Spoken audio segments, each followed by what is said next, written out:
Assalamualaikum warahmatullahi wabarakatuh. Selamat pagi semuanya. Bagaimana kabarnya hari ini? Semoga dalam keadaan sehat ya. Jangan lupa untuk selalu semangat belajar. Sebelum kita memulai pembelajaran pada hari ini, kita berdoa dulu ya. Berdoa dimulai. Selesai. Materi pembelajaran kita pada hari ini adalah tentang akhlak tercela kepada Allah Subhanahu wa Ta'ala. Akhlak tercela adalah perbuatan yang menyimpang dari ajaran Allah Subhanahu wa Ta'ala yang nantinya akan berdampak negatif bagi pelaku maupun bagi orang lain.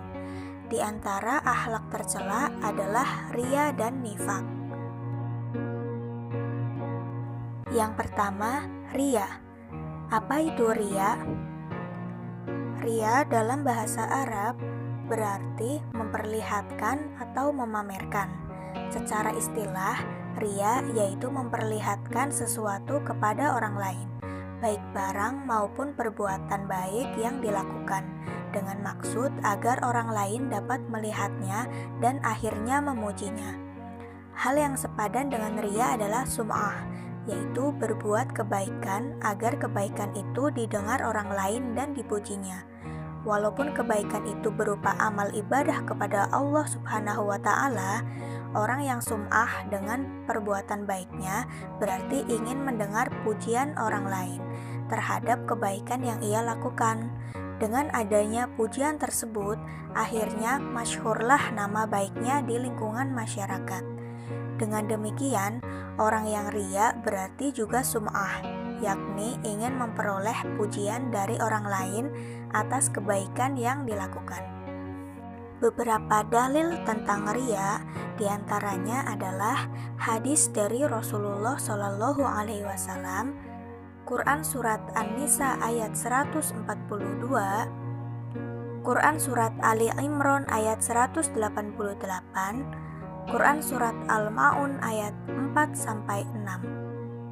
Contoh-contoh perbuatan riya adalah: yang pertama, sifat-sifat yang melekat pada diri seseorang, seperti suka melekatkan sifat-sifat mulia pada dirinya sendiri.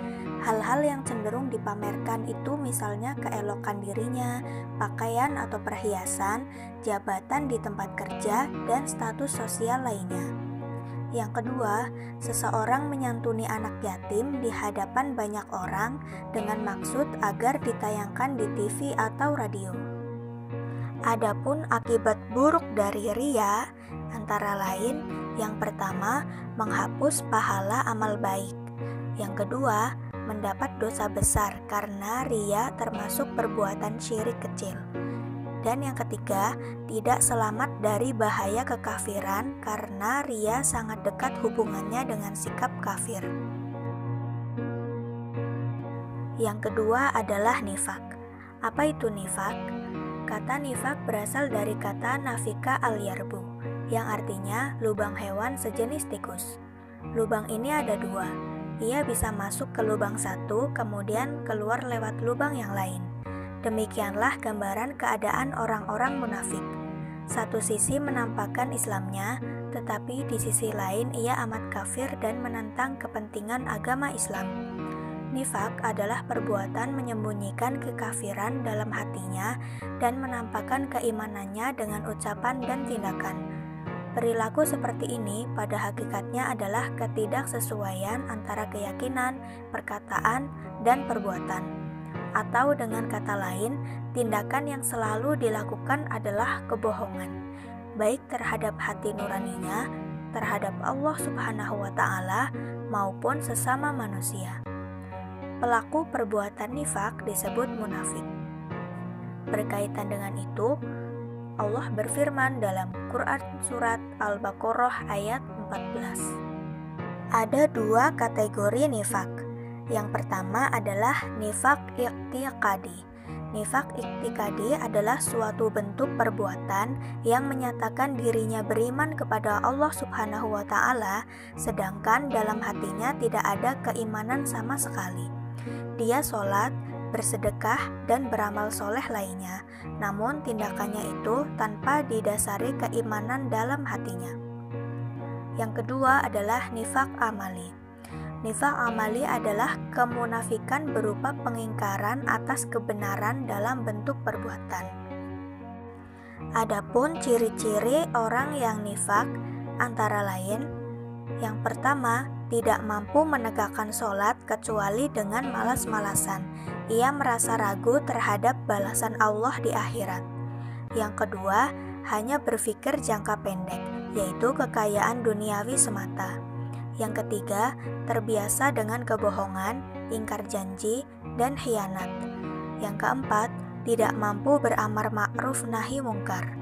Yang kelima, seringkali dalam pembicaraannya menyindir dan menyakiti Nabi atau Islam. Itulah materi pembelajaran kita pada hari ini. Dan ini kesimpulan materinya. Nah, selesai sudah pembelajaran kita pada hari ini. Semoga dapat bermanfaat untuk kita semua. Sebelum mengakhiri pembelajaran, kita berdoa dulu ya. Berdoa dimulai. Selesai. Sekian. Wassalamualaikum warahmatullahi wabarakatuh.